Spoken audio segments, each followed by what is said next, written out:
esta noche conversamos vía telefónica con la ministra Yasmín Esquivel para tratar de comprender lo que implica la decisión de la Suprema Corte de suspender sus actividades y las consecuencias legales que podría haber.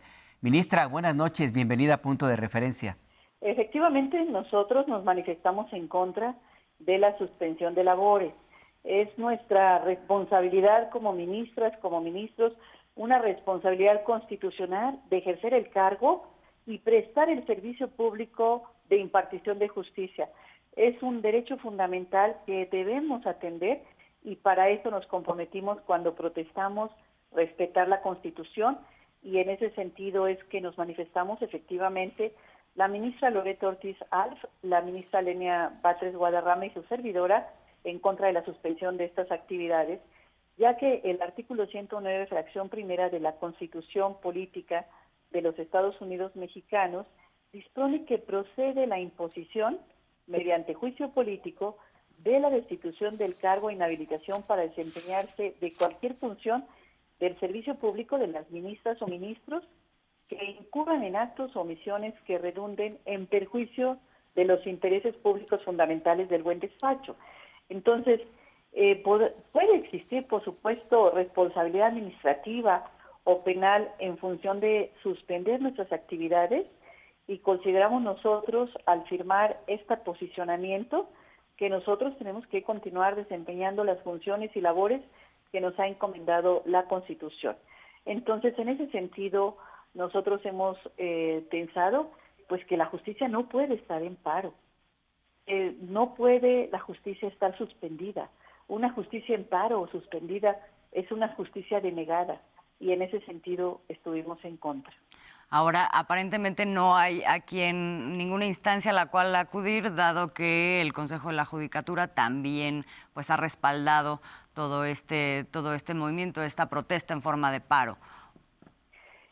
Pues sí, efectivamente también hubo una discusión al interior del Consejo de la Judicatura donde se determinó por 4 de los consejeros que debían que continuaran con el paro y 3 de los consejeros determinaron que si bien se pueden realizar manifestaciones, tienen derecho a expresar su inconformidad en contra de la reforma que se está discutiendo ahora en la Cámara de Diputados, tienen derecho los trabajadores a hacer este tipo de expresiones y esta libertad de expresión, ejercicio de la manifestación, no lo pueden hacer en el horario de trabajo, porque están impartiendo esta función fundamental que es la justicia. Entonces, dentro del horario de trabajo no pueden desempeñarlo, así lo determinaron 3 de los 7 consejeros al interior del Consejo de la Judicatura.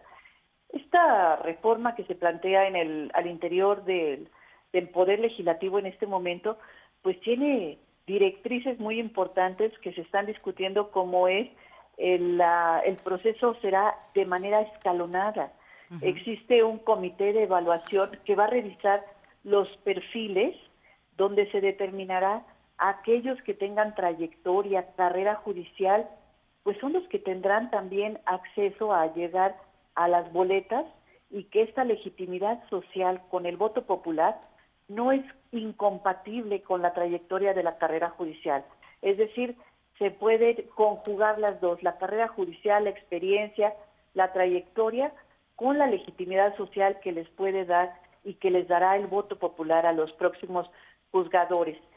Se elegirán, como ustedes lo han dicho puntualmente, la mitad de los juzgadores y la otra mitad será en 2027. Así es. Ahora, ministra, es entendible la necesidad de que existan puentes de diálogo para tratar de superar esta crisis, le quiero llamar de esta manera, en que se encuentra el Poder Judicial. Sin embargo, también en aras de esa transparencia que se ha planteado desde hace mucho tiempo y la necesidad de que el proceso de justicia alcance a todas, todos y todes, sería conveniente que no se olvidara esta conducta irregular que se podría acercar a lo ilícito, en lo cual están incurriendo en estos momentos los ministros que decidieron pues irse a paro, aun cuando las leyes específicamente dicen que no pueden hacerlo. Me refiero a que si el Consejo de la Judicatura no está en funciones ahora, no habría quien sancione. Existe el Poder Legislativo que tiene facultades de someter un juicio político, ministra. Cada uno uno de los poderes, como ustedes lo han señalado, tiene facultades y evidentemente el Poder Legislativo, la Cámara de Diputados, puede ejercer las funciones que le corresponde, que iniciar los juicios políticos en contra de las personas que considere que debe llevarse a cabo, toda vez que se está interrumpiendo esta función esencial del Estado mexicano. La reforma al Poder Judicial pues trae un tema de transparencia que es importante que se pueda privilegiar para los futuros, a futuro cuando se dé este procedimiento y tenga vigor esta reforma constitucional. Otro de los temas es la austeridad, también la equidad de género, los plazos para resolver, que son fundamentales, la estricta división de poderes entre el legislativo, el ejecutivo, el judicial, se plantea también y se toca en esta reforma al Poder Judicial. Entonces, en ese sentido, pues de acuerdo al artículo 17 de la Constitución Política, es un derecho fundamental de todas las personas la impartición de justicia. Los plazos, los términos que fijan las leyes y los órganos de justicia tienen la obligación de emitir sus resoluciones de manera pronta, completa, expedita, imparcial, así lo marca la Constitución y eso no se está llevando a cabo. Se encuentra, como ustedes lo han dicho, suspendida, en paro, interrumpida, cualquiera de las denominaciones que le podamos dar, y eso nosotros hemos considerado, las ministras que suscribimos este posicionamiento, que es en contra de la Constitución y en contra de las leyes también. Y hablando justamente del tema de las distintas facultades que tienen un poder y otro, ministro, ministra, le querría preguntar, no solamente hemos visto este paro y todo lo que envuelve al paro, sino también otro tipo de iniciativas. Vemos el otorgamiento de suspensiones en contra de la discusión legislativa de esta reforma constitucional. Incluso vemos la solicitud por parte de jueces y magistrados de que la Suprema Corte atraiga el dictamen y que frene la discusión. ¿Qué opinión le merece esto, ministra? ¿No es una flagrante invasión en la facultad de otro poder? Evidentemente es improcedente el amparo contra la reforma constitucional, contra la Constitución. Una de las formas de improcedencia del juicio de amparo es justamente contra cualquier artículo de la Constitución o contra la creación de la Constitución. Entonces, el haber suspendido, definitivamente considero que es un exceso de las facultades de los juzgadores que emitieron estas suspensiones, que evidentemente son absolutamente improcedentes y que no tienen cabida en nuestra Constitución. Por ello, no considero que sea oportuno que la Suprema Corte de Justicia de la Nación pretende emitir una suspensión al Poder Legislativo, invadiendo las facultades del constituyente permanente que establece la propia Constitución.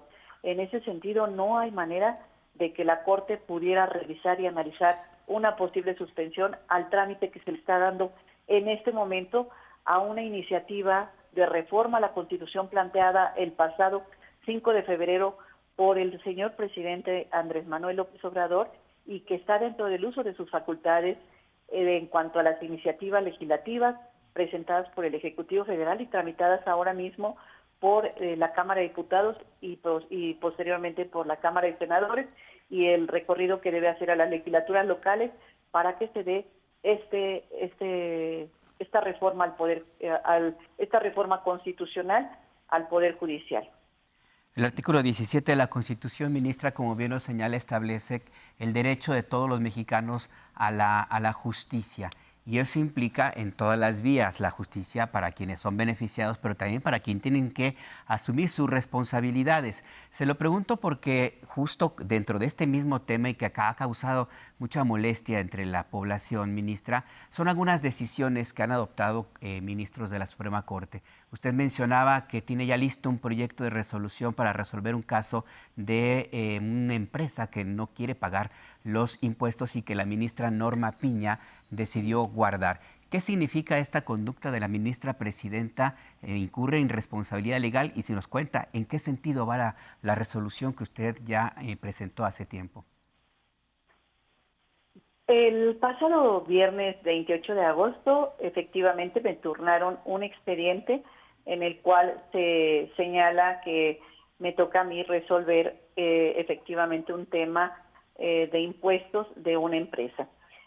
Nos abocamos nosotros al estudio, al análisis, y he distribuido el día de hoy entre mis compañeros de la segunda sala este proyecto en el cual se plantea un posicionamiento sobre la solución de este problema.